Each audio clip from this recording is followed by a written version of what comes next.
Alright, so this is Chris, Throwbeats 21 channel, military vlog. I'm going to talk a little bit about military police stuff just because I am an MP, and I thought it'd be not really interesting because I don't have a green screen behind me or anything right now. I just have a silly beanie and half awake because it's 9 o'clock at night and I've been up all day with our 2 children. So military police stuff. Military police, we break up into different skill identifiers is what they call it. So you have all the different skill identifiers the military police can do, which for some reason my wife Sophia thinks that I know them all, which I don't. So the only ones that I know off the top of my head are the actual jobs, an actual job description about working as an MP. So one of the most sought after qualifiers, Victor 5, I do know that one, is military police investigations. And that is a job that is anything below murder, below rape, that are below rape and below murder. So if it's something like someone stole a laptop out of someone's room and a regular patrol can't handle it, they call MPI. So you got MPI, they investigate crimes that are anything below rape and murder, and they go out to drug calls because there used to be, before my time, there used to be a drug suppression team, which is DST, and they are actually in charge of, like, they're narcotics in the police department. So at least in Colorado at Fort Carson and also here, they did away with that. Now they actually, here they only have one investigation cell which does everything. The next job that I can cover is Victor 5.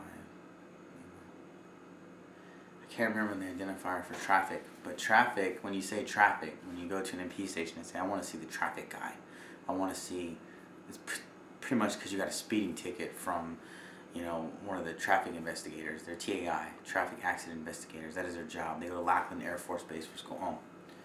MPI school is in Fort Leonard Wood, Missouri, just so everyone knows that. I don't know how many weeks it is. You can look it up online. Military policeman, you can be selected to do military police investigation. They send you to school at Fort Leonard, Missouri. So back to basic training, AIT, schooling area to further get the knowledge of investigating a crime. If someone gets beat up, you take pictures, you take statements, stuff like that. You learn all that stuff when you go back to school. I think it's like a month, a little bit less, like 6-8 weeks, I'm not sure, a couple months. And then traffic accident investigator, TAI is what the abbreviation is, traffic accident investigators. They actually go to Lackland Air Force Base. So that one's a big one. They investigate all traffic accidents, fatalities, non-fatalities, it doesn't matter. They run radar, they run DUI checkpoints, driving under the influence checkpoints. They run sobriety checks to teach patrolmen, regular MPs. They're actually specialized in traffic accident investigation. So if there's a big accident, a patrol can show up and cordon off the scene, but they'd actually have to call TAI in to actually further investigate the actual scene. So that's what their job is. You got K9. I don't know what their abbreviation is for their second skill identifier, but K9 is just, it's K9 of a dog. They're dog handlers, MWD, military working dog.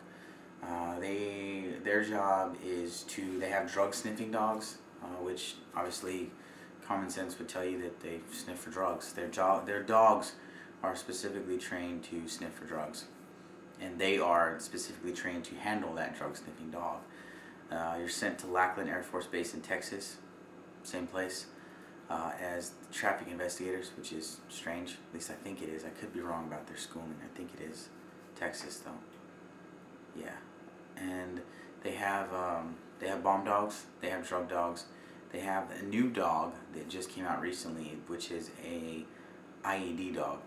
Yeah, I know, it sounds pretty strange, but an IED dog, where the dog goes ahead to check if there's an IED, sniffs it out, and may get blown up or not. It sounds inhumane for the pets, and I think it is, but it's just like being a soldier. I mean, there's a lot of articles of soldiers losing their dogs while they're overseas or getting injured and they want to keep them.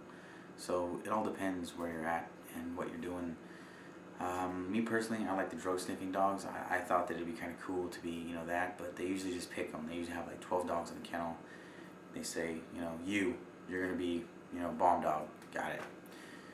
A lot of they do is airport stuff, deployments, redeployments, stuff like that with baggage most of the time, dignitaries, VIPs, stuff like that. Then you have PSD.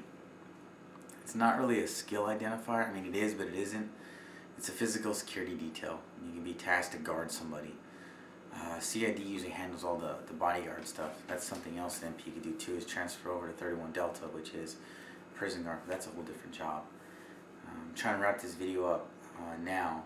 Those are the big, huge identifiers that people look at and want when they go to the MPR. So we've covered, you got MPI, you got TAI, you got K9, which MWD, military working dogs, and yeah, that's you got AWOL apps, but now it's fully civilian.